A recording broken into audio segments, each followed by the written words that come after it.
भी नहीं। तब विष्णु का आग्रह था कि मुझे आप उनके दर्शन कराओ। शेषैया की विष्णु ने कहा नहीं, ये मेरे बस की बात नहीं, ये मेरे बस की बात नहीं, किंतु फिर भी प्रयत्न करूंगा। तुम्हारा आग्रह है कि स्त्री आ जाता है, मानना ही पड़ता है। अब उपाय क्या था कि संधि पाने के बाद रावण के पुत्र ले जाने, क्योंकि वो जो आएगा चिल्लाएगा, पांडवों को उसको रक्षा करने का वचन देना पड़ेगा और पांडवों की रक्षा की भगवान होंगे। तो इसलिए शेषनाग ने संधि पाने के सारे पुत्र ले गए, 6 साल। अब जब उस 8वें पुत्र की बारी आई तो ब्राह्मण ने क्या किया, आकर चिल्लाया सभा में, तुम्हारा राजा तुम अधर्मी हो, जिसके राज्य में संतान में नहीं बचे, राजा का राज नहीं है, अधर्म राज है। बस अर्जुन बैठा होता था, बात क्या है? बोले मेरे 6 के 6 पुत्र जो है, 7 पुत्र जो है चले गए, लेकिन इस राज्य में मेरा ये राजा सही नहीं, इसलिए प्रजा का कोई भी जो कार्य सही नहीं होगा।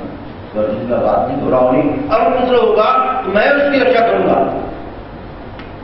मैं उसकी रक्षा करूंगा। और इसलिए पुत्र होने के पहले अर्जुन ने बाणों का चारों तरफ से एक जाल बुन दिया, हवा भी प्रवेश न कर पाए, हवा भी प्रवेश न कर पाए।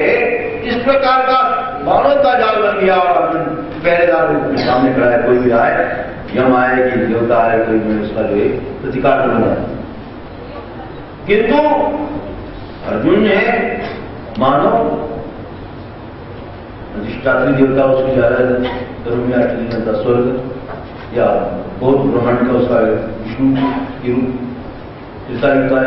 लेकिन उससे बढ़कर देवता सामर्थ्य, देवता ने गर्भ के अंदर से उस बालक को उठा लिया।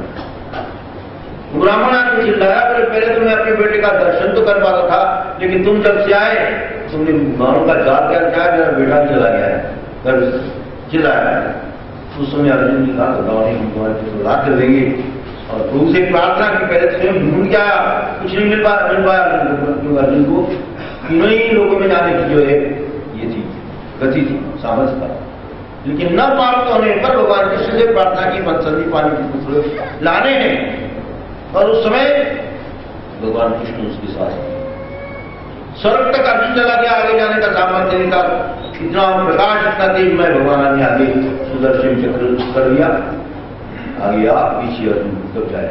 जब वहां पहुंचे तो शेषनाग श्री विष्णु ने, उस विष्णु ने स्वामी का स्वागत किया, चरणों पर जो है जमीन बिल्कुल अपने बालों से साफ की, रत्नजीत मालिकों से उनका पूजन किया।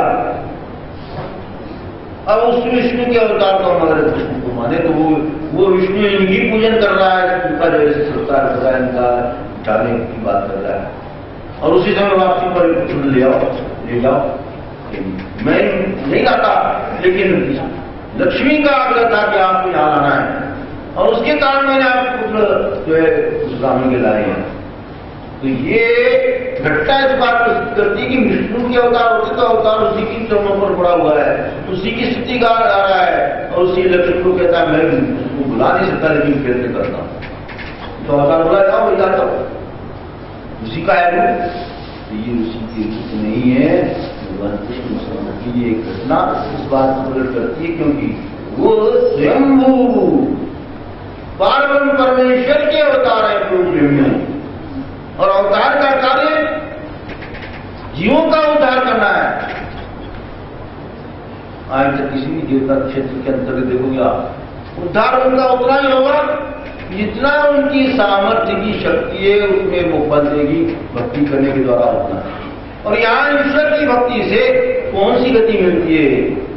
आवागमन की चक्र से। और भगवान कृष्ण को अगर विष्णु का पहले विष्णु का अवतार माने तो आपको बताइए, मैंने दिखाया हुआ जय विजय थे वैकुंठ के द्वार पर भक्ति की, साधना की, तपस्या की, स्थान प्राप्त कर लिया विष्णु का, वहां दरवाजे पर पहरे का कार्य शुरू हो गया। जब एक बार सनक संतानिक सनत कुमार सनत नंदन ब्रह्मा के चारों जो शक्ति संपन्न थे, सामर्थ्य संपन्न थे, क्या पहुंचे वहां पहुंचने के बाद रोका गया उनको, क्योंकि विष्णु जी सो रहे हैं आप इस समय अंदर जा नहीं सकते। उनका नहीं, हमें अंदर जाना है। बोले क्यों? हमें मिलना है, हम आपको जाने नहीं देंगे, हम आपको जाने नहीं देंगे। इनका आपस का जो है परस्पर वाद विवाद विष्णु को दूर कर दिया और उन्होंने शाप किया कि तुम जाओ मृत्यु लोक में 3 जन्म। पुराण कथा कहता है रावण कुंभकर्ण हिरण्यकश्यप और द्वापर में शिशुपाल इन 3 राक्षस योनियों में पहुंचोगे, जाओगे। नतीजन लोग प्रेमी वो वैकुंठ के द्वारपाल के रक्षक जिन्होंने भक्ति के द्वारा उस स्थान को प्राप्त कर लिया, वो फिर लौट कर आए। और गीता कहती है यद्गत्वा न निवर्तन्ते तद्धाम परमं मम। जहां पहुंचकर लौट के नहीं आना पड़ता वो मेरा धाम है। अब पहली बार वैकुंठ लोक अगर भगवान का स्थान होता तो वहां से लौट कर क्यों आते? और फिर भगवान का वचन असत्य हो जाता है। यद्गत्वा न निवर्तन्ते तद्धाम परमं मम। मेरा धाम वो है जहां से लौट कर जाना पड़ता विष्णु से। जय विष्णु का पतन हो गया है। तो इसलिए वैकुंठवासी विष्णु की भगवान कृष्ण अवतार नहीं, और उन्होंने बताया मैं अवतार जहां से होता हूँ और निराकार स्वरूप से अवतार हूं। तो मैंने आपके सामने रख दिया कि 4 विष्णु होते हुए भी निराकार व्याप्त चराचर जगत से विष्णु, जिसने सारे संपादन संसार को व्याप्त किया और वो विष्णु ईश्वर, उसे ईश्वर के अवतार है।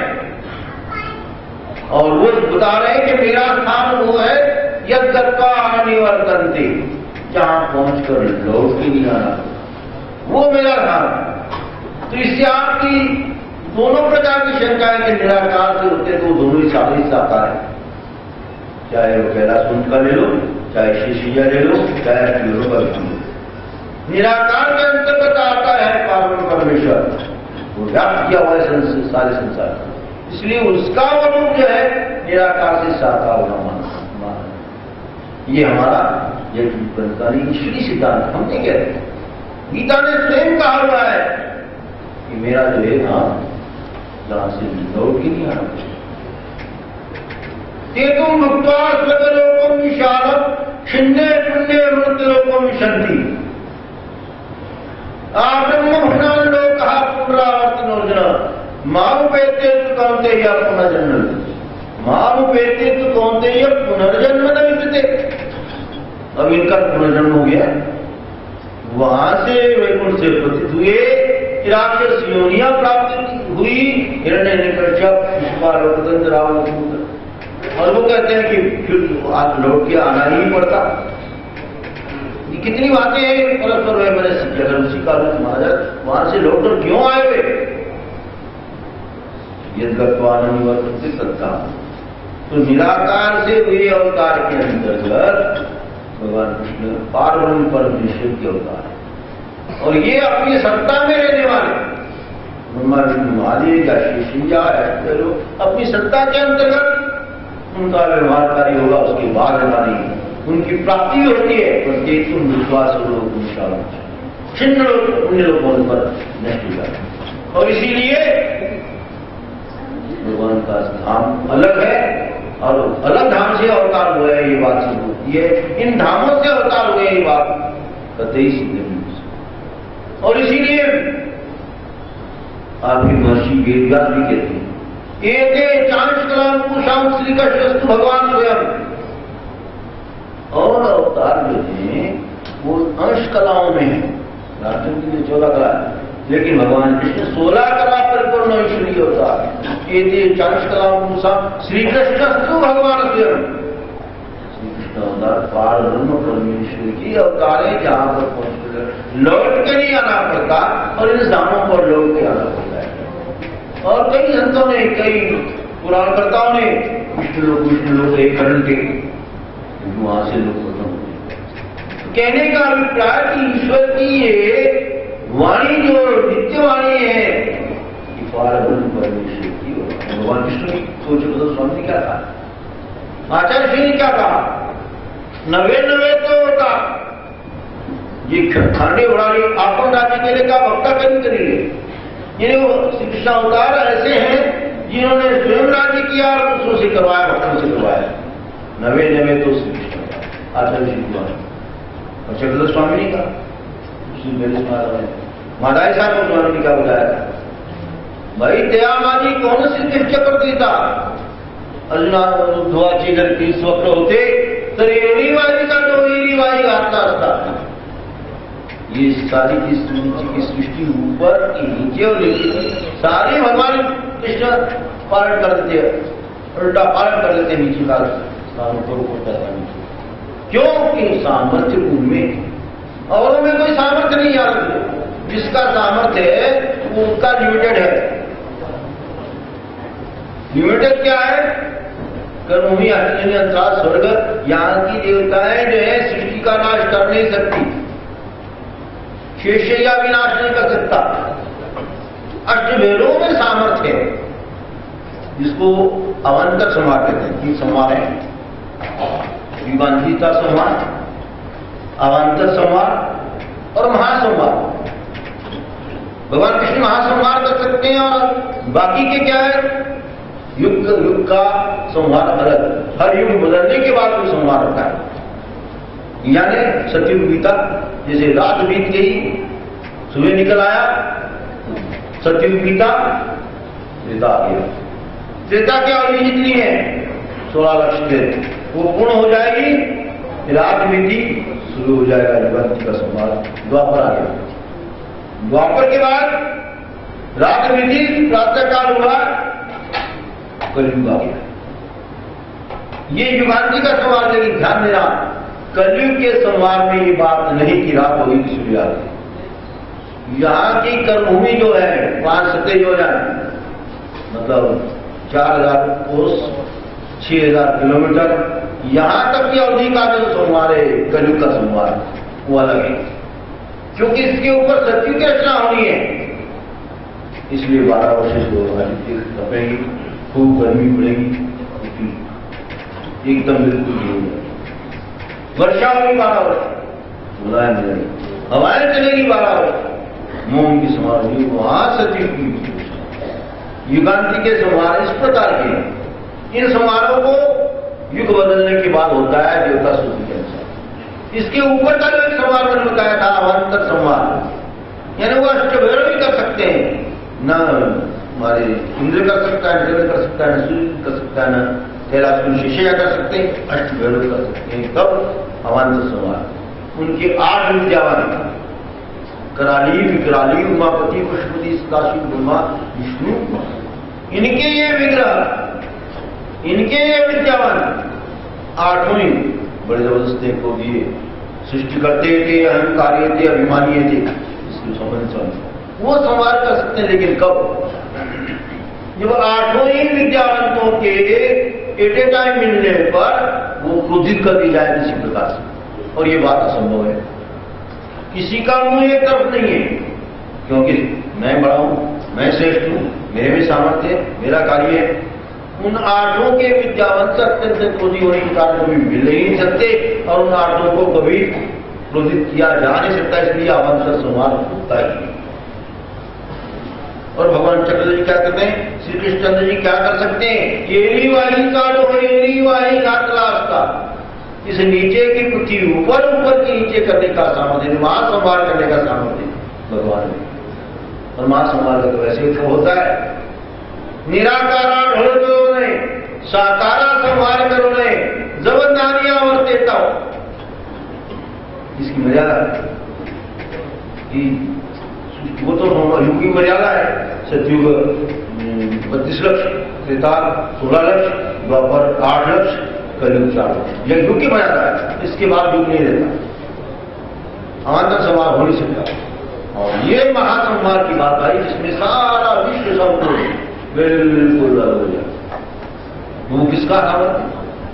परमेश्वर कर सकते हैं। परमेश्वर प्रति माया सृष्टि संवार करी, परमेश्वर प्रति माया सृष्टि, और उस माया के ऊपर आधिपत्य रखने वाले भगवान कृष्ण, और उनके विषय में भगवान चक्रधर जी कहते हैं एरी वाही का लो, एरी वाही का, यानी इतना सामर्थ्य उनमें है, इसलिए पार लोग होते। किसी देवता में सामर्थ्य नहीं, उन्होंने बता दिया आपको इस सृष्टि का नाश करें, और इसीलिए भगवान कृष्ण का स्थान अलग और देवताओं का स्थान। इसीलिए जिस स्थान से अवतार जो होगा वो उसी स्थान का अधिपत्य कर सकता है, उसी स्थान की रक्षा कर सकता है, उसी दे सकता है। जिसमें शक्ति नहीं, सामर्थ्य नहीं बने, वो कहां से देगा? तुम्हारे पास बैंक बैलेंस ही नहीं, किसी को क्या दोगे? लेकिन जिसके पास सारा ही बैंक बैलेंस है वो हर कुछ दे सकता है। ऐसे सर्वशक्ति संपन्न ये चांश कलाम कुशाम श्री कृष्ण भगवान से, जो भगवान से।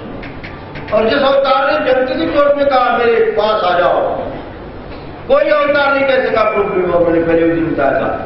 उत्पत्तिम प्रलयं चैव जीवानाम अगतिम गतिम वेत्ति विद्या विद्यांत सर्वो भगवान की, वो भगवान कृष्ण जिसके अंदर इस प्रकार का सामर्थ्य, इस प्रकार का बल, इस प्रकार की शक्ति, सृष्टि का नाश कर सकते हैं। सृष्टि जो बना, मैं आज तक प्रवृत्ति इसलिए मेरी अध्यक्षता प्रवृत्ति बना सकती सृष्टि, मैं नाश कर सकता हूं।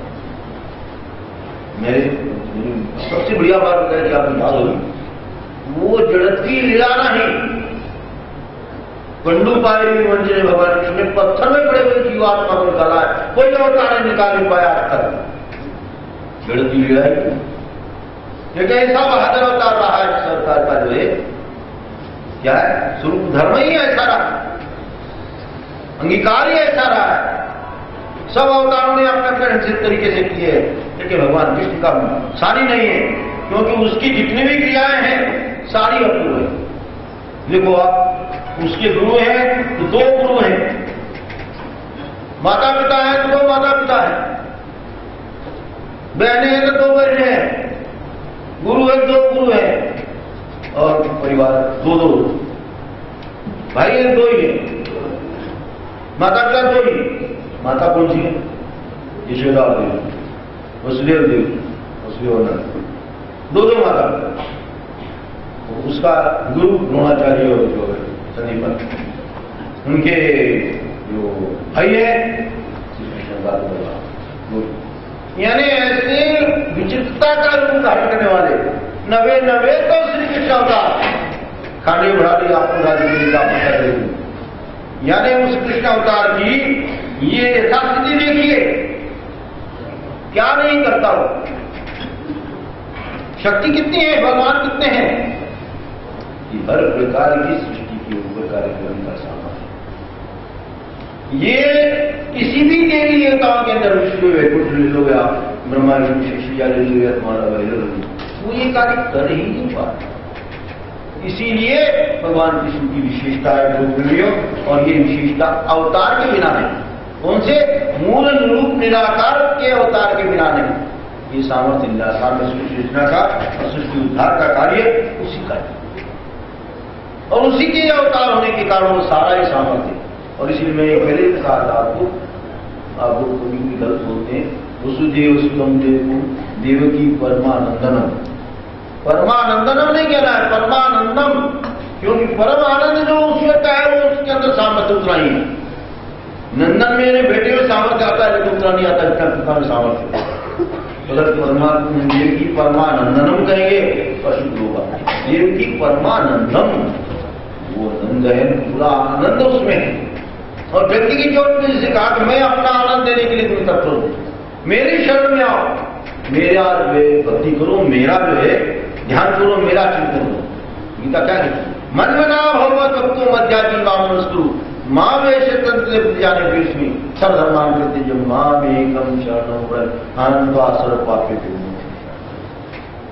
सब धर्मों को छोड़कर के मेरी शरण में आओ, मन मना हो, मेरे में मन लगाने वाला हो, मत भक्ता हो, मेरा भक्त बन, मध्याजी मेरा यजन कर, मां नमस्कार मुझे नमस्कार कर, फल क्या होगा, मां में विष सी मुझे ही तो प्राप्त होगा, प्रतिज्ञा पूर्वक में कहता।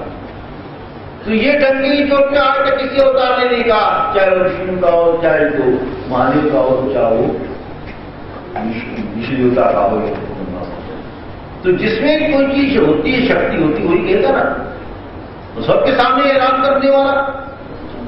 इसलिए वे भगवान श्री कृष्ण ने पार ब्रह्म परमेश्वर के अवतार है, जिसमें संपूर्ण ईश्वर की कलाएं, संपूर्ण ईश्वर के जो गुणधर्म है, जया सुंदर राम नगर सौभाग्य में और सर्वशक्ति संपन्नता गणांतु चेतनांतु बड़े बड़े दक्ष, तो सारा ही समुदाय उसके अंदर व्याप्त है, सारे ईश्वर के गुणधर्म उसके अंदर व्याप्त है जो निराकार के अंतर्गत है। और हर देवताओं की जो मैंने बता दिया था उसने, उनकी अवधि भी, उनके स्वरूप भी, उनकी सामर्थ्य भी अष्टगुणा 10 गुणा 10 गुणा उनकी स्थान की जो मर्यादा है और 8 गुणा सामर्थ्य ज्यादा है, लेकिन पूरा सामर्थ्य किसी में नहीं। जो संपूर्ण देवताओं के सामर्थ्य भगवान कृष्ण में है, ऐसी सामर्थ्य किसी देवताओं में नहीं। क्यों नहीं? कि उनके अंदर उतना ही है जितना उनके पास है। जिनके निराकार स्वरूप में जितना सामर्थ्य देता उनके, उतना ही उसके साकार में होगा। और ये पारब्रह्म परमेश्वर के अवतार उनका परमेश्वर में जितना सामर्थ्य यानी ज्ञान सुख सामर्थ्य ऐश्वर्य प्रकाश, वो सारे के सारे परमेश्वर। और इसलिए प्रारंभ से लेकर मैं जन्म दिव्यम मैं कर्म दिव्यम, टंकी की चोट पर कहने वाला कोई अवतार हुआ ही नहीं। किसी देवता अवतार ने कहा कि मुझे जो है शरण में आओ, मैं तुम्हें मुक्ति दूंगा। मैं जन्म दिव्यम मैं कर्म दिव्यम, उस दिन बताया था कि उसका जन्म ही दिव्य है, उसका कर्म ही दिव्य, इसीलिए परब्रह्म है। किसी के चैलेंज से अगर नहीं दिव्य चैलेंज होना चाहिए, तो कोई चैलेंज नहीं दे सका इस अवतार। इस अवतार के कार्य ही ऐसे अपूर्व है जिन कार्यों को देवता नहीं कर सकते, देवताओं में सामर्थ्य नहीं, वो उस प्रकार का बल रख नहीं सकते। और इसीलिए श्री कृष्ण स्तु भगवान महर्षि वेदव्यास को कहना पड़ा। क्यों? उसने सारे ग्रंथ लिखे हैं। व्यासो शिष्टम जगत सर्वम, संपूर्ण संसार व्यास का जूठा है। व्यास से ही सारी क्रियाएं, धार्मिक क्रियाएं ले लो, कार्मिक ले लो, संग्रह ले लो, 8 लाख पुराण लिखे हैं उसने। वेदों का जो संकलन किया, पहले 3 ही वेद थे, वेदत्रयी, यजुर्वेद सामवेद यजुर्वेद सामवेद और ऋग्वेद, पहले 3 ही वेद थे। चौथा वेद व्यास ने बनाया है, अथर्ववेद जिसको कहते हैं।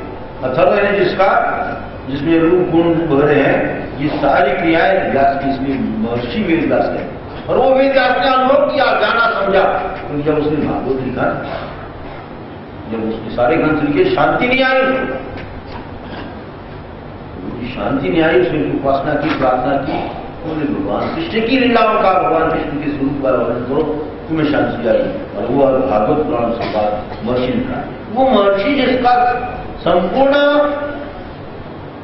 साहित्य पर, संपूर्ण समुदाय के ऊपर अधिकार था, ज्ञान के ऊपर, वो व्यास कहता है कि चांच कला पुरुषांश श्री कृष्ण भगवान से, जिसमें सारी कलाएं परिपूर्ण है। और वो भगवान कृष्ण है, वो विष्णु नहीं हो सकते, क्योंकि उनका लिमिट है, मर्यादा है। स्थान प्राप्ति का जो स्वरूप है वो शास्त्रों में वर्णित आया हुआ है। अनेकों ने कहा है कि ये इनका कार्य जो है करंटा, यानी ये पूर्ण तत्परता देने वाला, पूर्ण साधन देने वाला नहीं, तो पूर्ण समझना है। और भगवान ये इसलिए कहते हैं यम यम वापी स्मरण भाव त्यजत्यन्ते कलेवरम तम तमेव वेत्ति कौन्तेय सदा तद्भाव भाविता। हमेशा जिस प्रकार की भावना से जो किसका पूर्ण करेगा वो उसी को प्राप्त होगा। और मेरा भक्त मुझे क्यों प्राप्त होगा? और मुझे मेरा भक्त अगर मुझे विष्णु का अवतार मान के मानेगा, ये यथामाम प्रपद्यन्ते ताम सदैव जाम्यहम्, जो मुझे जिस भावना से भजेगा उसी भावना से मैं, कोई मुझे विष्णु का अवतार मान के भजे तो विष्णु का अवतार का ही बन मिलेगा, उसको बार-बार परमेश्वर का नहीं प्राप्त हो सकता। भगवत कहते हैं ये यथा माम प्रपद्यन्ते ताम सदैव भजाम्यहम्, जिस भावना से जो मुझे भजेगा उसी भावना से उसको मैं फल दूंगा। अगर आप मुझे बार-बार परमेश्वर के अवतार को मानोगे तो भजोगे, परमेश्वर अवतार का पद पाने के अधिकारी बनोगे। और आप यदि उनको विष्णु का अवतार मानोगे तो विष्णु लोक मिलेगा।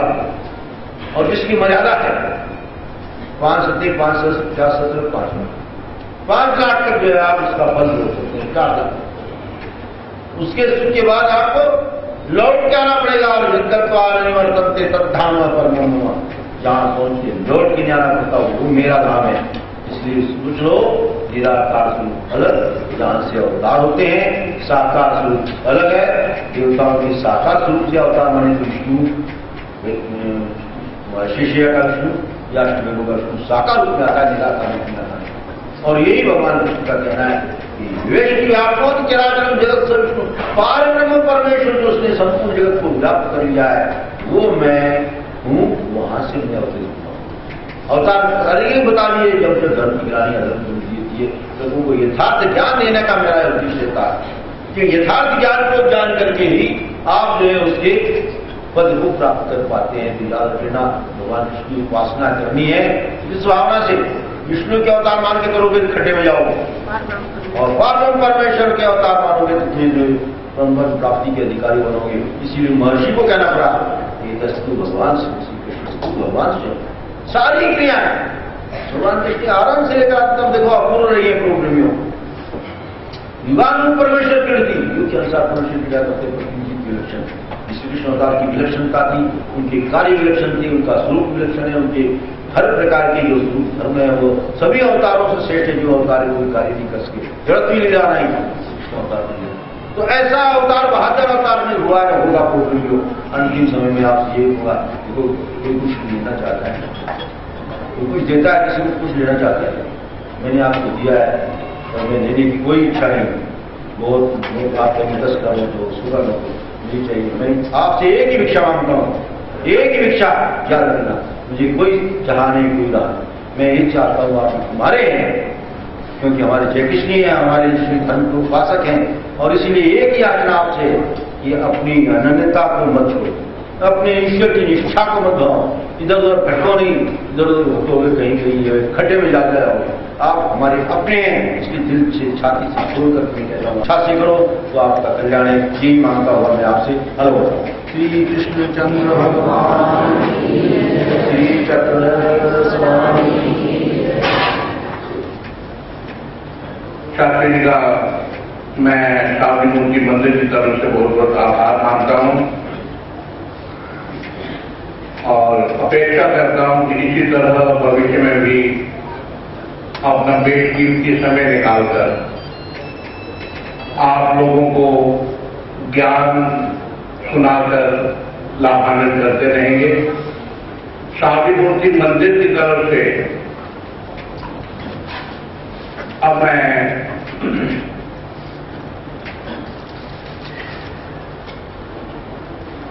मंदिर के मुख्य कार्यकर्ता विनम्र मुनि, उनसे आग्रह करता हूं कि वे शास्त्री जी का सम्मान मेरी तरफ से करें। प्रदीप सिंह जी,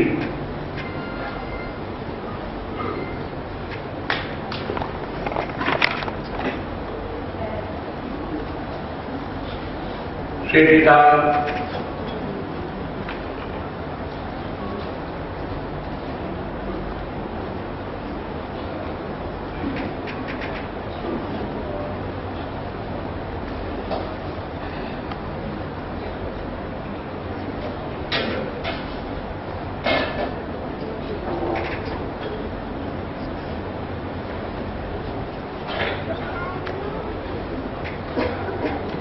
आप लोगों का भी बहुत बहुत आभार